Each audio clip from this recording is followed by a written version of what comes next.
Muy buenas tardes a los presentes, mi nombre es Patricio Jansen y este video se está realizando en Puerto Aysén, Chile. Me acompaña en este momento don Carlos Pineda, quien va a ser parte del procedimiento también de este trabajo, el cual consiste en la extracción de un inyector de un vehículo San-John modelo Rexton, año 2007.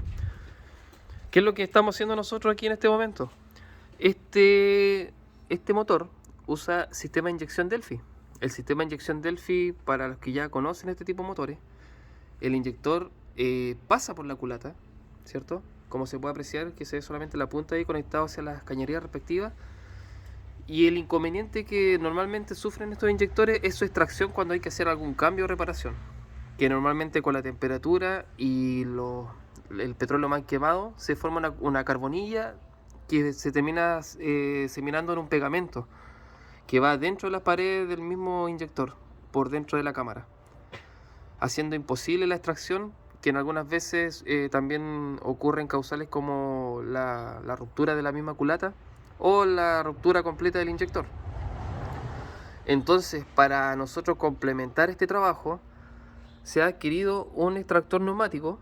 Es un extractor neumático que se importó desde Turquía, el cual funciona con aire, es por sistema neumático, tiene niveles de control. Este es su nivel de control para, en este caso, generar mayor presión de trabajo o menor.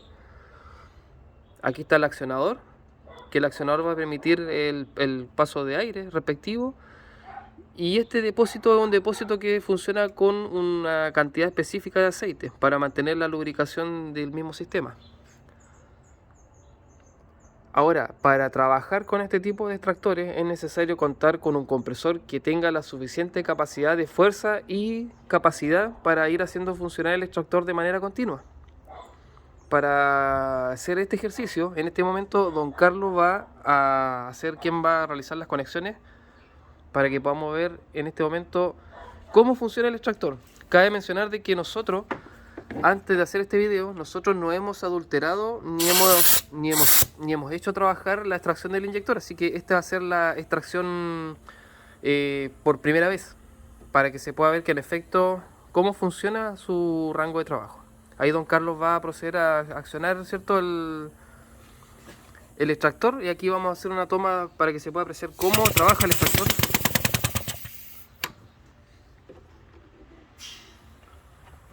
Ahora sí.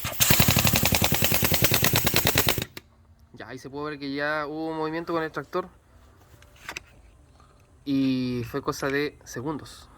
Y ahí se puede apreciar de que estaba con resto de petróleo, ¿cierto? Y las marcas evidentes de que el inyector sí estaba adherido hacia las paredes del mismo cilindro donde ha puesto el inyector. Y como se puede apreciar, fue solamente en un rango de breves segundos la extracción. Vamos a hacer el mismo procedimiento, pero lo vamos a hacer con el inyector que sigue a continuación, que es el inyector número 3, que es el que está presentando falla en estos momentos. En este momento don Carlos va a proceder a desacoplar cierta parte de la articulación del extractor.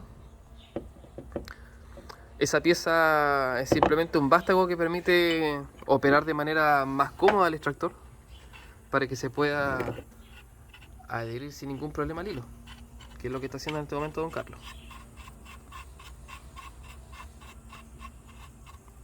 No es necesario hacer ningún tipo de esfuerzo o aplicar llaves, simplemente hay que girar, ¿cierto?, el vástago hasta el final para que el hilo pueda calzar de manera correcta, y asimismo el extractor que en este momento está siendo fijado en la parte superior.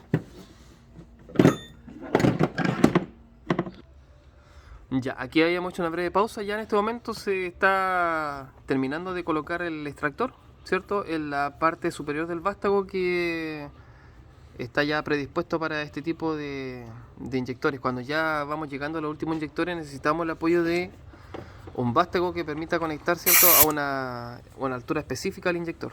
Ahora vamos a hacer la muestra del inyector que está abajo, puesto con el extractor, que en este caso viene siendo el número 3, para apreciar su trabajo.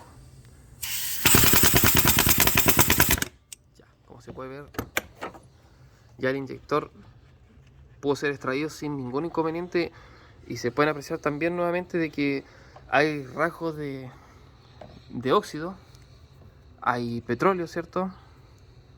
Y está con bastante suciedad, que toda esta suciedad también a su vez dificulta el trabajo manual que normalmente se solía hacer, el cual